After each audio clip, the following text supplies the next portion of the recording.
Hello, I'm Dr. Steven Hassan, and this is a very special Zoom recording with my dear friend, colleague, and scholar, Jon Atack,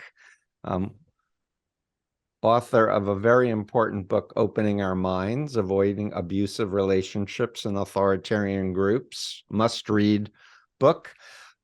This is a Zoom that I wanted to do on the topic of hypnosis and NLP. And I asked Jon to participate because of his own vast knowledge, but especially recently, the last year or so, I've been embarking on a project to write 2 chapters on the dark side of hypnosis for a forthcoming International Handbook of Clinical Hypnosis. And when I was asked to do this by the editors, Julie Linden, Lawrence Sugarman, and Giuseppe Di Bendenis, I think I pronounced that right. Forgive me, Giuseppe, if I didn't. And so I wound up asking Alan Scheflin to do the early MK Ultra, Estabrooks stuff. But the chapter on the dark side of hypnosis really started and focused on Hubbard and Scientology, and Jon wrote a book, an important tome on Never Trust a Hypnotist, because Hubbard was a hypnotist. We'll get into that later. But what I wanted to do for my listeners is to just state, first of all, that I am a licensed mental health counselor. I do have a second master's and doctorate in organizational change and development. I'm very interested in updating the legal system on undue influence. I'm a member of the New England Society of Clinical Hypnosis, the American Society of Clinical Hypnosis, and the International Society of Hypnosis.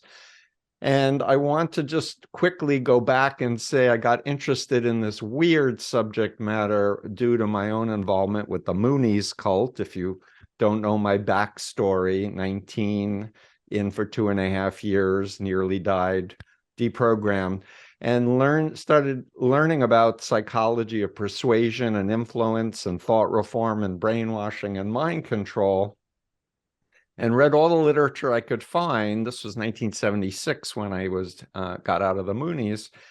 And it wasn't until 1980 that a friend of mine, Joni Liebeck, a social worker, said, "Hey, I'm going to a workshop on hypnosis. You want to come?" And I was like, "Hypnosis, tell me more." And she said, "Oh, there's this thing called NLP." I said, "What's NLP?" She said, "Neuro-Linguistic Programming." I said, "What's that?" She said, "Oh, these 2 people, John Grinder and Richard Bandler, created a system based on the work of psychiatrist Milton Erickson, and it's a workshop on the weekend." And honestly, I was scared stiff to go to a workshop because I've been to college, but I had never been to a workshop, much less one on hypnosis. So I was really scared and was pacing back and forth throughout the whole thing. But when I first started listening and learning to Richard Bandler, that's who was presenting this particular workshop, I said to myself, this man's a psychopath. And secondly, I'm fascinated at what he's teaching because it's filling in a lot of very important gaps in my understanding of my experience getting recruited and indoctrinated into the Moonies, and what I did to other people, and what I learned over several years of working with other cults. I befriended Paulette Cooper and had friends who were ex-Scientologists. This was before I met Jon Atack. I think we met Jon in 1989. Yeah, we've only known each combating. other since 1989. Only since 1989. But I'm just giving the backstory of this Yeah, whole thing. absolutely. And I've recently read a book by Daniel Barban Levin, Slonim Woods 9, about the Larry Ray cult. And he was 19 and a poetry major. Anyway, I recently read his book, and it was so well written and poetic that I said to him, this really stimulated my poetry brain, because that's what I was studying before the Moonies and my switch to psychology. So I decided to do something I've not done publicly before, is dig up an old poem I wrote after I met Richard Bandler. And forgive me for the bad poetry, but this was what my thoughts were. So here it goes. Sir Richard emerged from his ghetto with a knife in his mind and a way to get even. I first saw him sounding out his jungle playpen, waiting to see the new customers' patterns behave. And behave they did. And Sir Richard certainly did perform his experiments out loud, in the open, behind closed minds. So he felt around for something old, almost remembered, to pull out of his bag of 7-year-old tricks. Something valuable to write about? Question mark. So that was my That's pretty good, Steve. That was my initial reaction. I got very interested in NLP. I was invited by John Grinder to move to Santa Cruz to become his apprentice, and I did the basic training, the master training. I was being trained to be a trainer. I got really into it because I had given up the idea of forcible deprogramming as a viable way of influencing people in cults to reevaluate their involvement. And I was looking for a legal, non-coercive way, and this provided me some models, which I'll describe in a minute. I got ultimately very disillusioned with NLP, which I'll go into as well. One more quick poem that I wrote. Please, yeah. Unfortunately, I didn't put a date on it. I think it may have been a year or two later. Into the world of mirrors, I watch myself walk. Into a world of altered time, shaped to words, chiseled to pictures, impressed upon feelings. I disappear when the lights go off. I become you, subject, object, give and take action. Those are references to the Moonies, by the way. A philosophy of dancing images made real enough. Man's possible evolution. Study the structure of subjective experience. Breathe, heartbeats, paced, past, present, future. Where am I headed? Toward you, moving backward, forward, away from me. I know well enough. I'm not enough satisfied. Very good. Yeah. So, what I want to say is that what I've come to learn was that NLP was a system developed of modeling based on the work of many other brilliant people, put together and packaged as a company, and textbooks and books. My first book I still have, Frogs into Princes. John, I think you said you even read this one. Yeah, some years ago. Transformations, another one by Grinder and Bandler. Robert Dilts, who wrote the actual textbook on NLP. And at the time, Richard was married to Leslie. He divorced her around the time I was out in Santa Cruz with Orit Baryam Hassan, my first wife, Judith Delogier. And basically, I realized that this was an amoral system based on doing what works, and it had no values and no consideration of ethics at all. And I want to say for the listeners, if you don't know my influence continuum, ethical influence is informed consent, and if you're going to a clinical hypnotherapist, you're asking for help with a particular thing, and the therapist does no harm if they're aligning to their training and credentials, and empowers the person to be independent and functional. The unethical side is basically indoctrination and programming and installing of beliefs and making people dependent and obedient. And as we see in so many of these multi-level marketing cults, they make one course, another course, another course, and you never graduate. And they just keep selling you stuff. And the idea isn't to like teach you stuff and say, good luck, go forth. So, and Joni Lieback, the same woman, later said, "Oh, I'm starting to get training with Steve Langton, who is a therapist. He wrote this book about therapeutic storytelling." But Stephen was into NLP. He's evolved over his career. He's very highly regarded. He's even an editor of a scientific journal for clinical hypnosis. And so he's one of my first real teachers, like legitimate mental health teachers. But then I wanted to learn more, and the Erickson Foundation said, you need a master's degree. We don't just teach anybody. And that was a big motivation for me to do my master's degree, frankly, because I wanted to know this body of knowledge.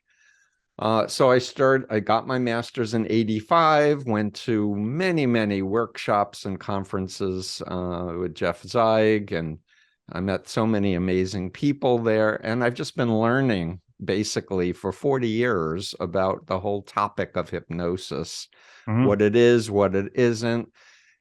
And I should say, when I was doing the Cult of Trump book, I contacted Steve Langton and I said, hey, Steve, I'm writing about Trump and hypnosis. I've noticed he's using some NLP patterns, which I wrote about in the book. And he said, would you be willing for me to interview you? Nope. I said, okay, well, can you tell me what is the definition of hypnosis? And he said, funny, you should ask me that. I did an issue, and I decided to ask 18 of the top people, what is hypnosis? And I got 18 different answers. Only 18. Only 18. So that was what, 5 years ago or so? Yeah. But I'm gonna opine and tell you my take as of 2023 March, and I have no doubt it will evolve, but I'm going to tell you my take. But I wanted to explain this because I see NLP and I see things on the internet all over the place, guided meditations, visualizations, all kinds of apps that are being developed, and they are basically entering into this topic area. And so what I want to state is that we do now know neuroscientifically that hypnosis is not sleep. That was one of its earlier. Well, the word hypnos means sleep. Yes, James Braid gave it that name, and it's wrong. It's totally wrong. Yeah. Right. Thank you so much. So I decided in this one, and maybe we'll do another one, John, with the history of hypnosis. Surely, but I want to stay on the topical thing that's just rampant everywhere. I also want to comment that I was interviewed by Tristan Harris and Asa Raskin for the Center of Humane Technology. They have a podcast called Your Undivided Attention. And we talked about how technology is hypnotic, that people get into doom scrolling, they lose time, their attention is captured. And in fact, that's one of the key themes about hypnotic trance is it's a concentration of attention, and it's a heightened suggestibility in this state of heightened concentration. And so the big, my whole thing, and John's too, because we're buddies and we do this work together, we're about empowering people to think for themselves, to have a locus of control for their minds in their bodies. In fact, I believe we're embodied minds. There is no split between mind and body, which unfortunately a lot of ideologies teach. Your body's evil and your mind is good, and we are our bodies.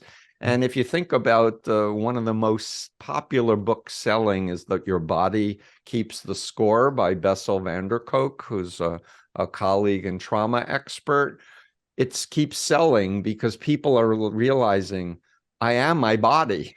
My body remembers, all these traumatic events. Okay, so with that as a frame, what I want to explain is that prior to Milton Erickson, the approach to hypnosis was pretty much an authoritative, direct suggestion using social psychology principles where the hypnotist would tell the person commands. And if the person responded to the commands, they were hypnotizable, air quotes. And if they didn't, they were not hypnotizable. And so a lot of people would refuse to go into trance with a stranger because they didn't trust them correctly. But what Erickson came along with was a process-oriented, soft communications approach. And what he said is that people are going into trance all day long if you just pay attention.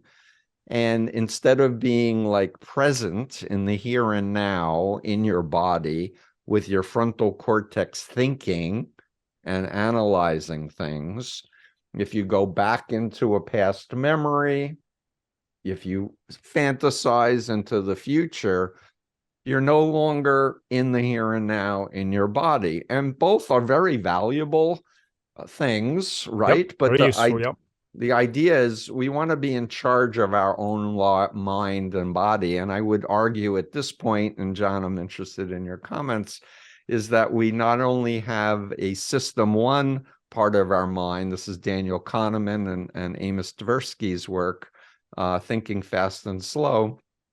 We have a system one, which is automated heuristics that our brain is doing predictions based off of. And then we have system two, the analytic, slower, more energy intensive part of our brain, where we're actually thinking through using logic, using knowledge of social psychology, of decision making, etc., to reality test. And we would argue that we need to be not just in our heads, but in our bodies and pay attention to our heart and our gut, and many former members talk about their inner voice saying, I think it's a cult, don't go there. But then it gets overridden. And so they go down the rabbit hole of a mind control cult. So that's the basic frame I want to say. So what was valuable about NLP?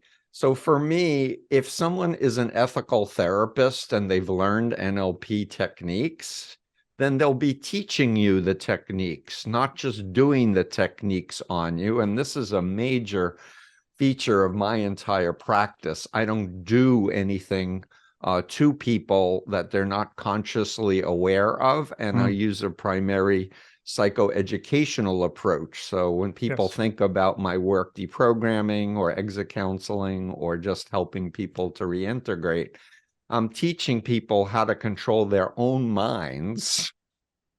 And some of those processes mirror some of the things I've learned over the 4 decades from many of my teachers, including some things that I've learned in NLP. But again, the idea is that any system that's amoral means that you're in the hands of the practitioner. And if the practitioner believes ethically, I will never do to someone else what I wouldn't want done on me or my loved ones, then you're probably in good hands. But unfortunately, most people are taught to just do it because they'll make money, they'll get free sex, they'll be able to trick people and program people, enslave people. So what else do I want to say? So one of the interesting, important things for me with the early days was understanding the concept of modeling.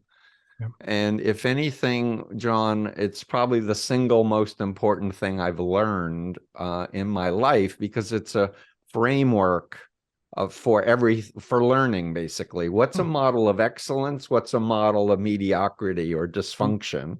And in fact, that's what psychology is all based on: pathological functions and what is healthy psychology. It's that framing, and that's what I used when I wrote Combating Cult Mind Control. As I interviewed just tons of people, thought about my own experience and my own therapy, just trying to figure out how did they get inside my head? How did they put all these crazy beliefs that I would never, choose? And so I learned about our senses. In NLP, it says we have 5 senses. So we have 5 representational systems: a visual system, an auditory, kinesthetic, olfactory, and gustatory. And that if you listen to people's words and the sequence of their words, it gives you an insight into how they make sense of reality. So people will say, I see what you mean. I hear what you're saying. That feels heavy. They will, in words, tell you which of the systems predominates in their thinking. Yeah. Right. And the idea is that if you want to influence somebody, you need to start with the assumption they are not you. Don't project your own worldview on them, but create a model in your mind of who they are and how they make sense of things. So asking a person, how did they decide to purchase the last thing that they decided to purchase? Well, I asked my friends, I looked at the different models, and it felt right. So it was an auditory, visual, kinesthetic decision-making strategy. So I'm just giving little tidbits, but to understand that it was promoted as the structure of subjective experience. Yeah. And so for me, figuring out a model of like, what was it that was influencing people to join? Did they have what they thought was a spiritual experience, which was my case? Or was it that they were just at a very vulnerable moment and they fell in love with their recruiter and were not interested in the group at all, but they were interested in that person? So to model what got them in, and to use that as a guidance to try to predict what might help them exit. Yeah. And just the importance of paying attention and rapport and trust building was a major thing that I learned there. Everything from breathing and matching behaviors. Somebody crosses their hands, the other person crosses their hands, they're in rapport. And if someone crosses their hands and the hands work folded and they uncross it, that's out of rapport. That kind of methodology.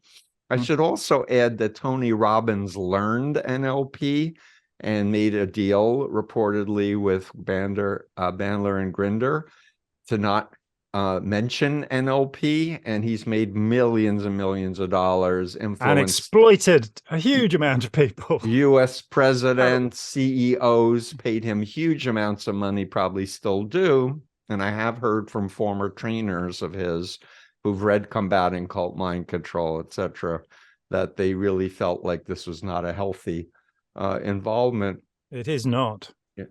So, but the thing that I want to keep conveying to people is that human beings are learning biological organisms, and we like to think we're rational, but we're not. We're rationalizing. We're actually driven by emotions and experiences. And so much of what our reality is a socially constructed reality, so that we depend on sources of information and people we perceive to be legitimate authorities to help guide us. And people walk around thinking they know a lot more than they actually know. And I would say the internet is to blame to a certain degree, because people no longer feel like they need experts. They can just Google something, not realizing that there's a lot of misinformation and disinformation, and people who have a credential, in fact, but are deranged, or people saying they have credentials and they have none. And I'll just do a comment for a minute, Jon, to compliment you. You don't have a college degree, but in my opinion, you have the equivalent of 6 PhDs because of your scholarship. No, I'm kidding. I'm not kidding, people. Yeah. This man has read more books than me, and I read a lot of books, but he remembers and connects things in a way that utterly is scholarly and is really, and he's trustworthy and he has integrity, which is really critical. So anyway, I'm going to get to you in a minute, Jon. I'm almost finished. So no, this is all good. So Erickson, realized that one of the most powerful techniques to change is confusion techniques.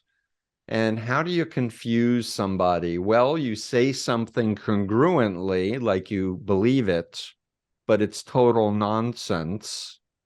But you say it with such certainty that you're in a momentary confusion state, and you either say to yourself, this is a confusion state, he's trying to hypnotize me, or you say this person's crazy and get the hell out.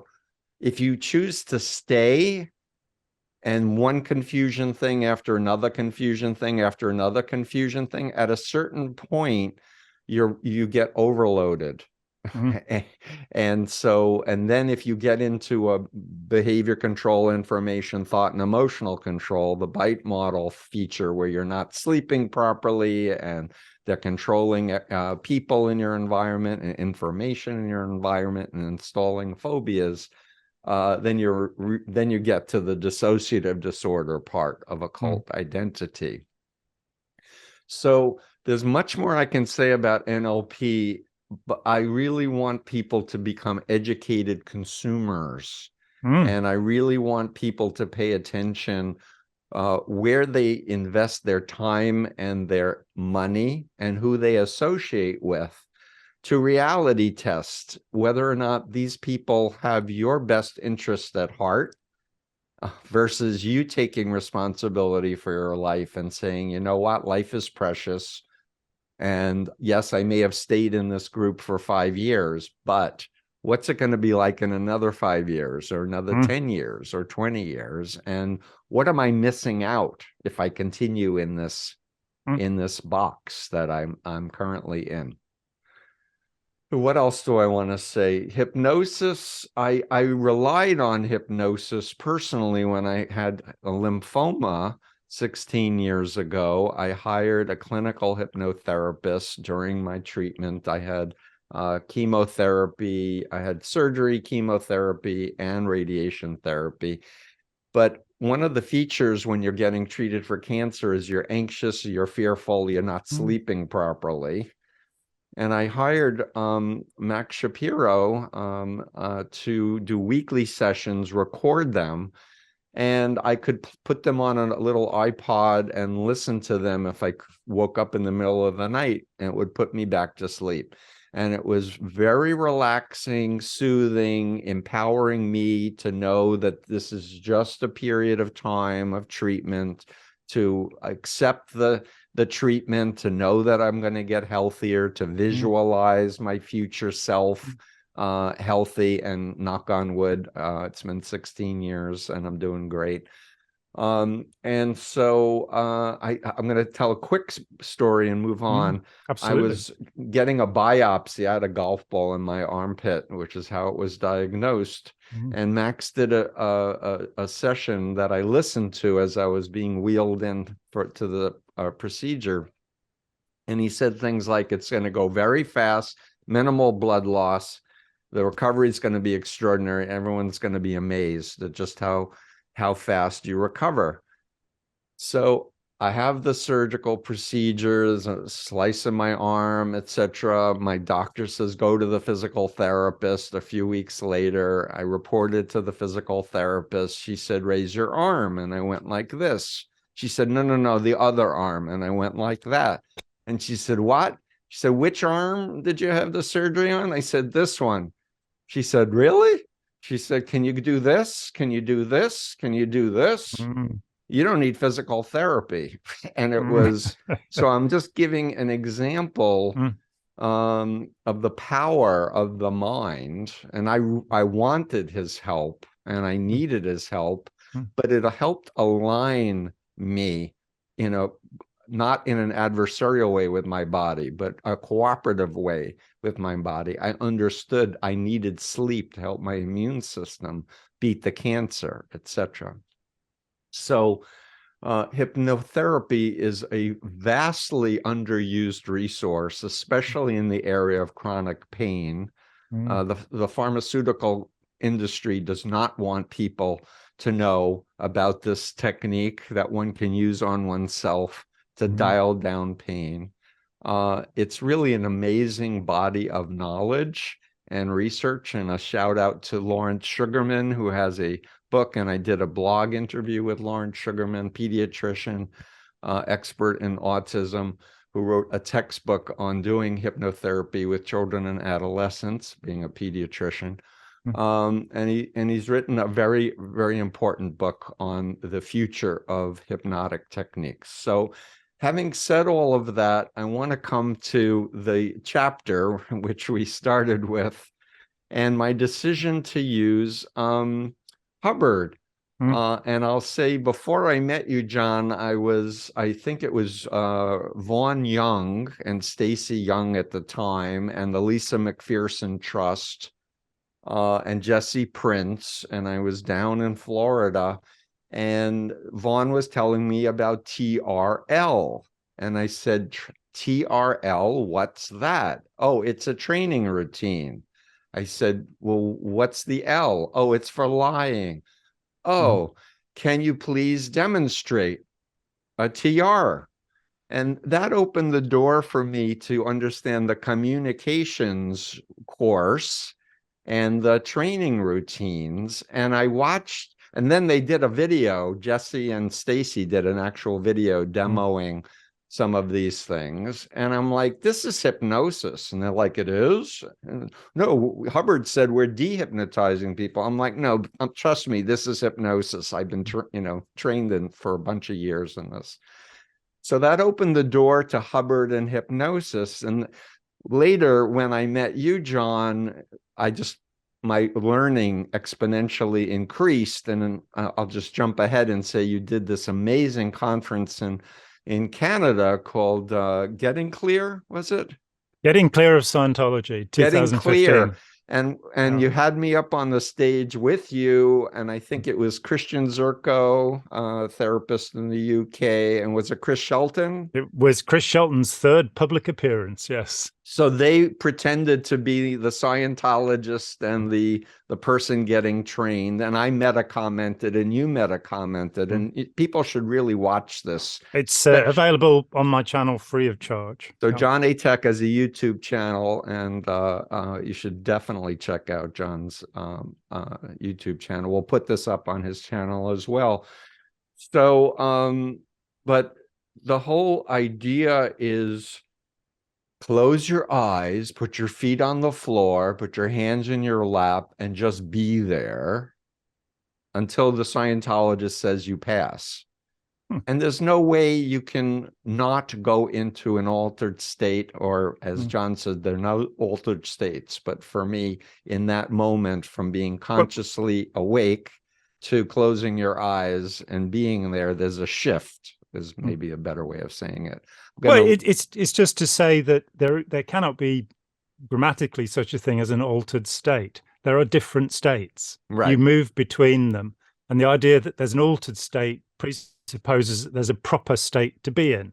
There isn't. There are different states of mind, and they're all useful. They're all things that we can make something of, unless, as you say, the locus of control goes from you to the outside, and you're your states of mind are being switched and moved around by somebody on the outside rather than you being in control of them. And to be fair, most of us are not in control of our states of mind, and we are very easily triggered or moved into other states. So there are many, many states of mind. I'm gonna ask you to keep talking and talk about what you learned. You were OT5. You were involved for many years. You never were a slave. You were a public Scientologist. You never joined the billionaire Sea Org or whatever. But you really have done your homework and probably are the expert in the world on Scientology. Explain to our listeners what you've learned about Hubbard and hypnosis, and get people interested in reading your piece, Never Trust a Hypnotist, and looking at that demo that we all did together. But let's just set something in here that we maybe going to have to edit what you've just said about TRL. Okay. And let me play back to you what my recollection is of your experience. You met me in 1989. Mm-hmm.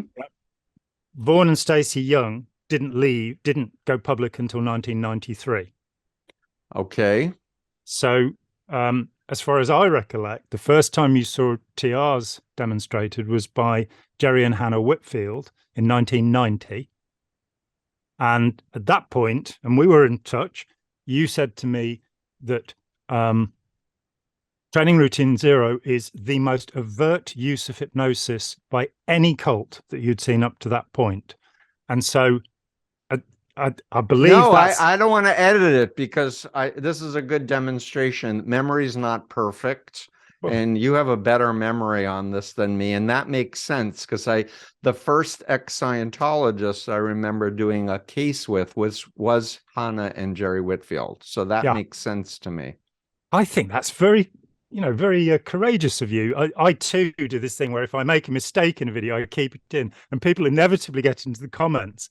But it is so important to point out that none of us is a perfect recording machine, right. And that memory, the multiple drafts theory of memory, which is one of the few things that Claude Daniel Dennett put forward in Consciousness Explained, that I absolutely agree with, that every time we tell a story, we make a new memory. Mm-hmm. And so we are all the time, memory is not videotape, but of course, right. Videotape is not videotape anymore either. Memory is not digital recording. Right. But back to it really was shocking to me how hypnotic the structure of Scientology was. And it wasn't until I talked with you that I understood, oh no, Hubbard was a hypnotist. We found books in his library. I'm like, tell me more. Please pick it up. Yeah, surely. Ron Hubbard said that he learned hypnosis when he was 16. In a book in 1951 called Science of Survival, he said, never believe a hypnotist. So he was a hypnotist, and he said, never believe a hypnotist. This is called a double bind. It's a standard way of, linguistic confusing. Double bind, right? Yeah, and you confuse somebody and you can take control of their thinking by doing it. In his first published book on therapy, Dianetics, the Modern Science of Mental Health, or the Mental Science of Modern Health, as I like to think of it, Hubbard, when you go through it, and in my paper, Never Believe a Hypnotist, I went fine-tooth comb through the first 2 years of his publications, 50 to 52, and I looked up every time he used the word hypnosis, suggestibility, trance, any of it, reverie, which was a term he adopted. Hypnotists use this term to mean a light form of trance as opposed to deep trance. I interviewed a guy called Don Rogers who wrote an appendix for that first book and who was on the board of all of Hubbard's foundations until 1954. And when I interviewed him, he told me, and those interviews are published on Tony Ortega's Underground Bunker, they're available. When I interviewed him, he said, well, I was working with Hubbard and Dr. Joe Winter and Hubbard's second and bigamous wife, Sarah. And Hubbard said, when he got a commission to write a book, well, deep trance hypnosis isn't popular, so we're going to have to come up with something new. So there was absolutely zero research behind the method, which was in fact Josef Breuer's original method and the beginning of Freudian analysis. It was the technique that Josef Breuer used on Anna von O. And it's worth saying that it wasn't successful. Anna von O ended up in an asylum as a morphine addict, and she was put into the asylum by Josef Breuer, who had prescribed the morphine to her. So when this is claimed as the first triumph of psychoanalysis, it's nonsense. Freud himself dismissed what would become the Dianetic technique in a lecture in Worcester, Massachusetts, before the First World War. And he said the problem with the technique is that it makes you ever more dependent upon the therapist. So it has the exact opposite effect of what you want. So Hubbard, in Dianetics, Modern Science and Mental Health, when you analyze it, there are statements like nothing in Dianetics comes from hypnosis. And then on another page, you'll read, we did a lot of hypnotic research to get to Dianetics. So again, these linguistic double binds are going on all the time. He said, during that period, we can brainwash faster than the Russians. Total amnesia, I think it was 20 seconds. He said, we have ways here of making slaves in a lecture in 1952. He also said, let's make sure none are made, but I don't think he really meant that bit. So we have a hypnotist. Did it in reality. I think there's no doubt that Scientology is the most extreme form of mind control ever devised. It takes, Conway and Siegelman in Snapping called Scientology the most debilitating set of rituals in any cult in America. And they said, with the Moonies or Krishnas, there'd be a kind of natural release from the group so that 3 to 6 months afterwards, you wouldn't be thinking that way anymore. But with Scientology, they said it would probably be more like 12 and a half years. Right. And when I was in touch with them, that was in 1990, I was in touch with them about 5 or 6 years ago. And I said, that was a guess, wasn't it? The 12 and a half years. It's more likely that if you've been in Scientology without help, you'll never recover. And they said, yes. And you and I both know people who've been in 40 years or whatever, and they still are walking around with programmed beliefs and language and practices from the cult. Yeah, and they're out of the cult. The cult hasn't left their brains, their minds. And this is about environmental reinforcement that, as was shown by Robert J. Lifton, the brilliant Robert J. Lifton, your good friend, that with people who'd been through the Chinese Thought Reform Program, about which we must talk later in great length, because I've been doing a lot of work on that. But he found that 24 of the 25 people he interviewed no longer believed the things they'd been brainwashed into. And from there, people go, oh, so brainwashing doesn't work. Well, look at China. The horrible documentary One Child Nation, which is about one of the most awful things I've ever seen. Well, we won't go into the details. Yeah, we're going to need to wrap this up in a few more minutes, but yes. But the point is that where women were interviewed who'd had enforced sterilization, tubal ligation, having had a child, years later they're being interviewed and they're saying, yes, but it was necessary for China. Now we know that it's not necessary, that if you create an economic situation where people can survive, the birth rate goes down. So you don't have to sterilize your population. Right. But it shows that within the environment of China, the reinforcement exists to maintain this way of thinking. Right. And so what Hubbard discovered, which makes Scientology rather different from most groups, is how to get you to reinforce the condition in yourself. Right. And one part of that is the training routine 0, that you are taught to have locked on eye contact with everybody you talk to. Now, elsewhere in the military and the police, this is called the predator stare. It is intimidating to people to be stared at. Scientology subject to you using the word stare, locked on eye contact, is confronting a person. I don't think people like to be confronted all the time either. I learned this. I had 9 years of doing this. As you say, I was not a living member, but I had this technique.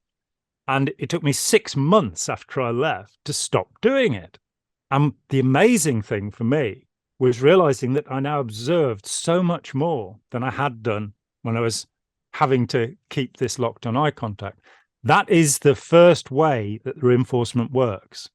Yeah, and if I may connect the dots with hypnosis, one of the most common early induction techniques is called the eye fixation technique, where the hypnotist says, pick a spot on the wall, keep staring at it.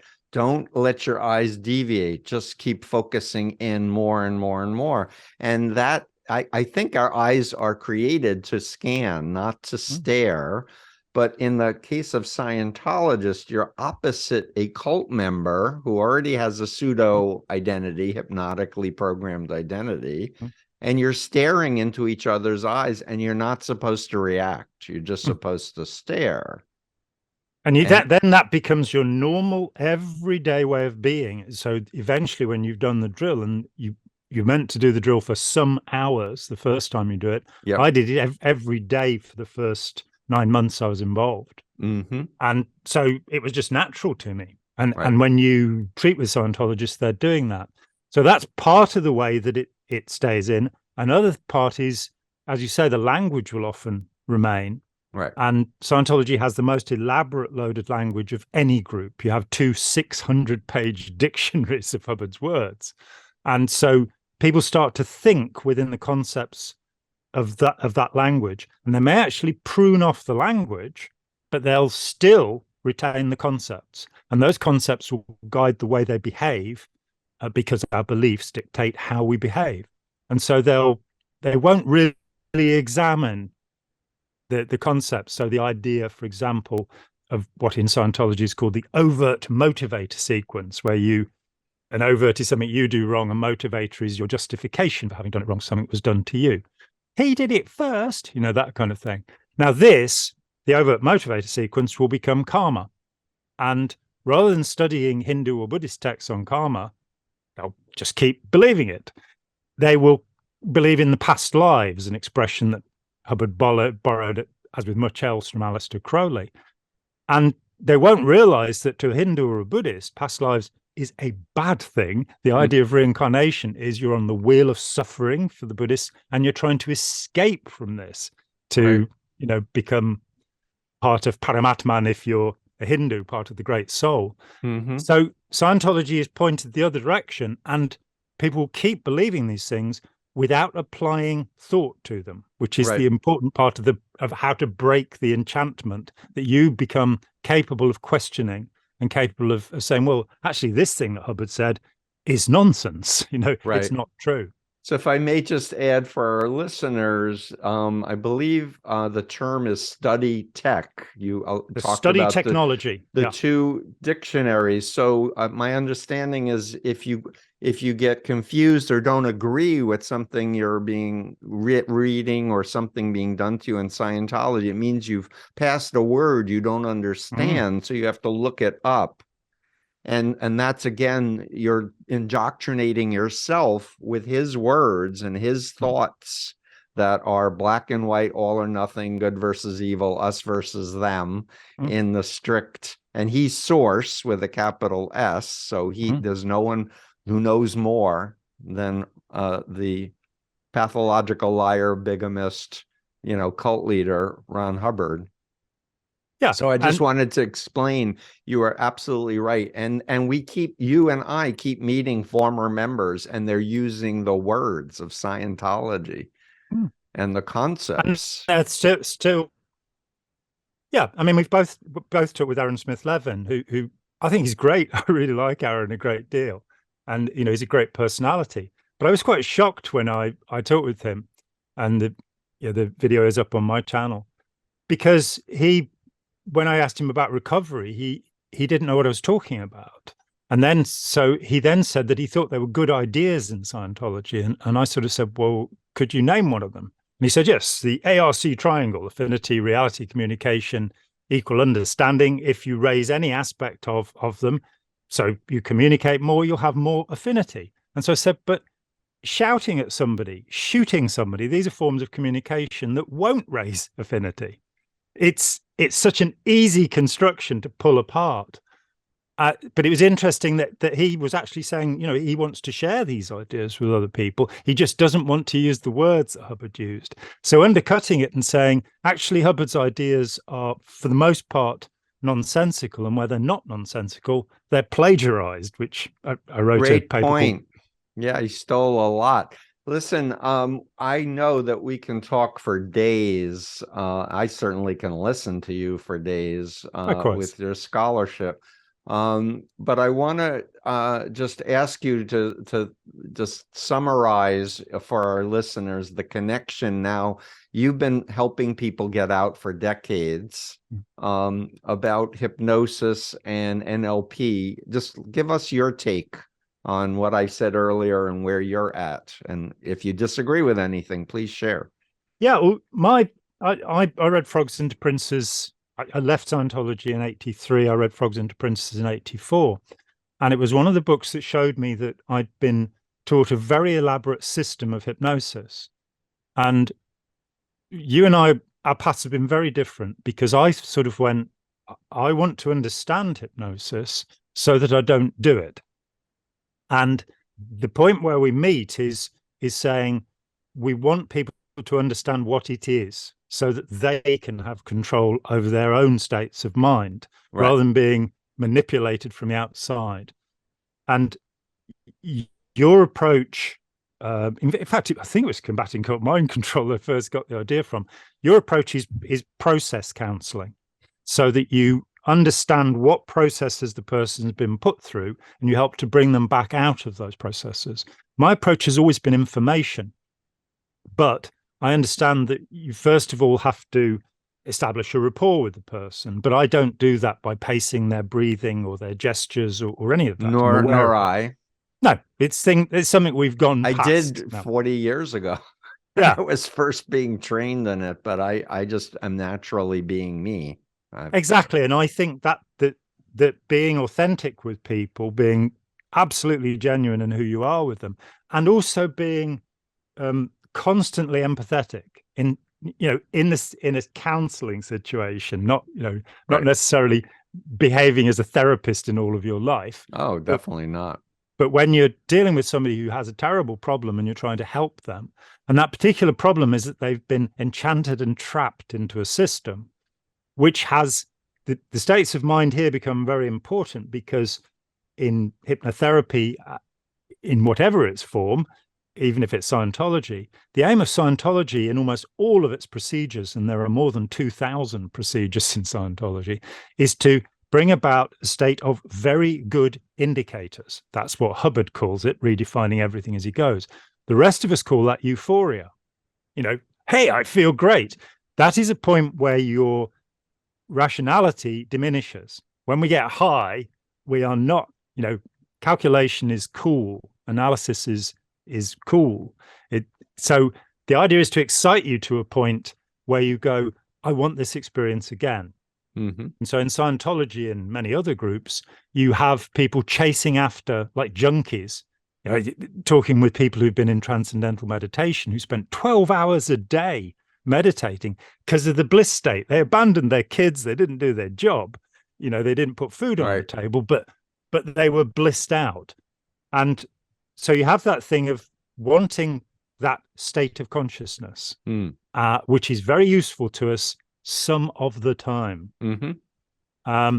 With Scientology, as you say, with fixation of attention, it induces a state of mind. I think that part of that is the feedback system that's in the brain. So if you sit in a dark room for 10 minutes, you will start to hear things and you will sense movement in the environment around you. And I think it's the sensitivity of the brain turning up. And I think when you stare at something, you get the Ganzfeld effect, where there'll be kind of shimmering colors and things. This is why mindfulness and meditation forms, we need to understand what's happening neurologically in these states, rather than believing that they're transcendent spiritual states, that they're actually physiological states. In Scientology, you have so many procedures. For example, there are what are called control communication havingness or objective processes, where you will mimic what another person is doing. So they'll raise a book and move it, and you will try and follow their movement. So you're actually pacing the person and coming under control. Yep. Hubbard, in terms of his reference to hypnosis, there is no doubt in Never Believe a Hypnotist, I give reference to textbooks that he recommended in the early Right. Hypnotism Comes of Age, for example, by Wolf and Rosenthal, which when you go and read them, and he says that Scientologists should read these things, but he says it in obscure lectures. So I've never met a Scientologist who read 25 lessons in hypnotism or the various Except other yourself. books. Yeah, I've met ex-members who dug them out, but the books that he recommended on intelligence, which are pretty nasty, Black Boomerang, for example, or The Spy and His Masters, when you go and look at what he was reading, you find out where his techniques came from. But you also find that he'd inverted it to pretend that it would be good for you to be enslaved to him. So you said before, and let me amplify this, he was the only person who could know anything. He wasn't just the person who knew the most. Nobody else is capable of discovering technology and understanding of the mind. His was the only system in 50,000 years, according to his book, Fundamentals of Thought. And so he elevates himself to this godlike status. And you have this conundrum, this paradox in Scientology. You're being told that by studying Scientology, you will become completely self-determined.